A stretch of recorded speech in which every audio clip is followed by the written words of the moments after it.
సుమన్ టీవీలో మీ business promotions కోసం ఈ కింది నెంబర్ను సంప్రదించగలరు.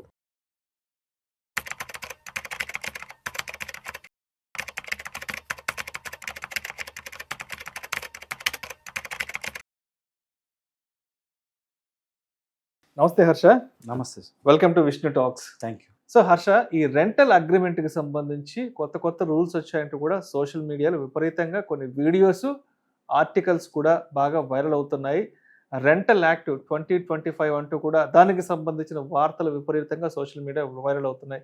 ఏంటి అసలు ఈ రెంటల్ యాక్ట్ 2025 అంటే? అదేవిధంగా రెంటల్ అగ్రిమెంట్కి సంబంధించి టెనెంట్ తప్పనిసరిగా ఎటువంటి విషయాలను ఫాలో అవ్వాలి అంటారు? So correct sir. ఇప్పుడు చాలామంది మన వాళ్ళు ఎవరైనా సరే వెళ్ళి కొత్తగా ఇల్లు అద్దెకు తీసుకోవాలన్నప్పుడు చాలా ప్రాబ్లమ్స్ వస్తాయి, ఎస్పెషలీ ఓనర్తో. ఎందుకంటే ఓనర్ ఎక్స్పెక్టేషన్స్ డిఫరెంట్గా ఉంటాయి, మీరు యాజ్ ఎ టెనెంట్గా మీ ఎక్స్పెక్టేషన్స్ వేరేగా ఉంటాయి. ఈ రెండు ఎక్కడ మీట్ అవ్వవు, ఎప్పుడు మీట్ అవ్వవు.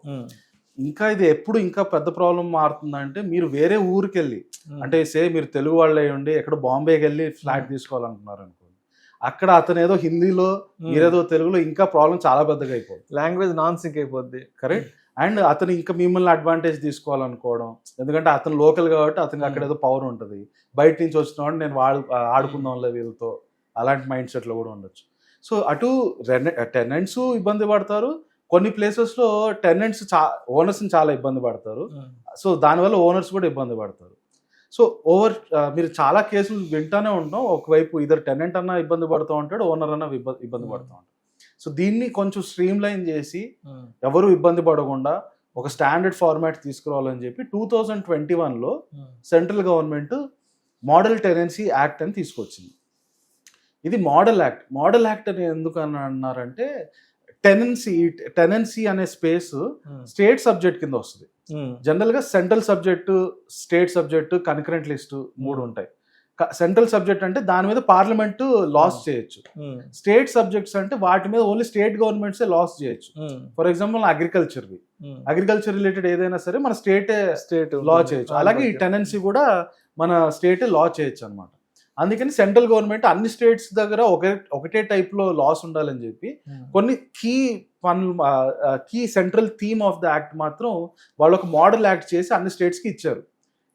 ఈ మోడల్ యాక్ట్ ప్రకారం దీంట్లో మీరు కావాల్సిన కొన్ని చిన్న చేంజెస్ చేసుకొని మీ స్టేట్లో ఇంప్లిమెంట్ చేయండి అని. సో ఆ మోడల్ టెనెన్సీ యాక్ట్ ప్రకారం ఏంటంటే, ఇంతకుముందు అగ్రిమెంట్ ఎవరన్నా చేసుకుంటే జనరల్గా రెంట్కి చేరే వాళ్ళందరూ అగ్రిమెంట్ చేసుకోవాలి.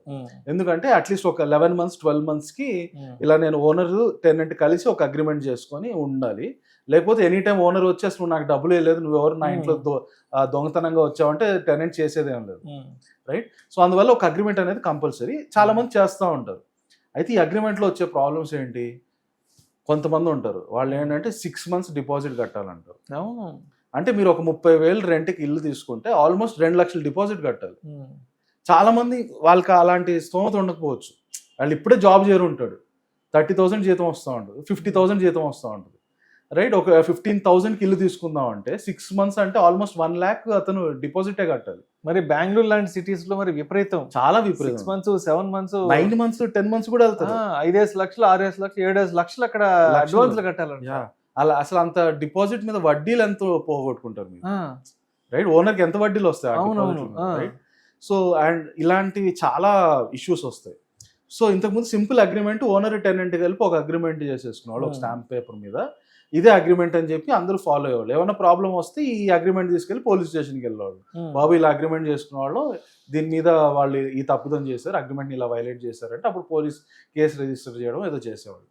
అయితే ఇప్పటి నుంచి గవర్నమెంట్ ఏమంటుందంటే, మీరు చేసుకునే అగ్రిమెంట్ ఖచ్చితంగా గవర్నమెంట్ దగ్గర రిజిస్టర్ చేసుకోవాలి. దానికి ఒక రిజిస్ట్రేషన్ నంబర్ ఇస్తారు, సో దట్ అది డేటాబేస్లో ఉంటుంది. ఎనీ టైం ఆ రిజిస్ట్రేషన్ నెంబర్ కొట్టినప్పుడు గవర్నమెంట్ డేటాబేస్లో ఇమీడియట్గా మీ అగ్రిమెంట్ గవర్నమెంట్ దగ్గరకు వచ్చేస్తుంది. ఇది ఫస్ట్ థింగ్. పాతకాలంలో సింపుల్గా మీరు అగ్రిమెంట్ చేసుకోవచ్చు, ఇప్పుడు ఆ అగ్రిమెంట్ ఖచ్చితంగా గవర్నమెంట్ దగ్గర రిజిస్టర్ అవ్వాలి. రెండోది ఏంటంటే, ఇంతకుముందు అగ్రిమెంట్ ఒక స్టాంప్ పేపర్ మీద చేసేవాళ్ళు. స్టాంప్ పేపర్లో మనందరికి తెలిసింది చాలా అవకతవకలు జరుగుతూ ఉంటాయి. అదో కలర్ జిరాక్స్ అంటే అది ఎవరికి తెలియదు నిజం స్టాంప్ పేపర్ కలర్ జిరాక్స్ అని. సో దేనికోసం అని చెప్పి డిజిటల్ స్టాంపింగ్ తీసుకొచ్చారు. కంపల్సరీగా మీరు చేసుకునే అగ్రిమెంట్ మీద డిజిటల్గా గవర్నమెంటే స్టాంపింగ్ చేసి ఇస్తుంది. అది సెకండ్ మోస్ట్ ఇంపార్టెంట్. థర్డ్ వచ్చి ఇందాక మనం అనుకున్నాం కదా సెక్యూరిటీ డిపాజిట్స్ విపరీతం 6 months 10 months 11 months ఇంత హై సెక్యూరిటీ డిపాజిట్స్ ఉన్నప్పుడు గవర్నమెంట్ ఏమంటుందంటే అట్ ద మ్యాక్స్ మీరు కేవలం 2 months సెక్యూరిటీ డిపాజిట్ మాత్రమే ఛార్జ్ చేయగలరు. సో మీరు కట్టే రెంట్కి 2 times మాత్రమే అట్ ద మోస్ట్ అది హయ్యర్ లిమిట్. అదే మ్యాక్స్. దాని మీద ఎవరైనా వచ్చి నేను 3 months రెంట్ నాకు సెక్యూరిటీ డిపాజిట్ పెట్టడానికి అడగడానికి వీలు లేదు. Maximum security deposit limit only 2 months. So మీరు కట్టే రెంట్కి 2 months సెక్యూరిటీ డిపాజిట్ కట్టాల్సి వస్తుంది. ఇది మూడో ఇంపార్టెంట్ది.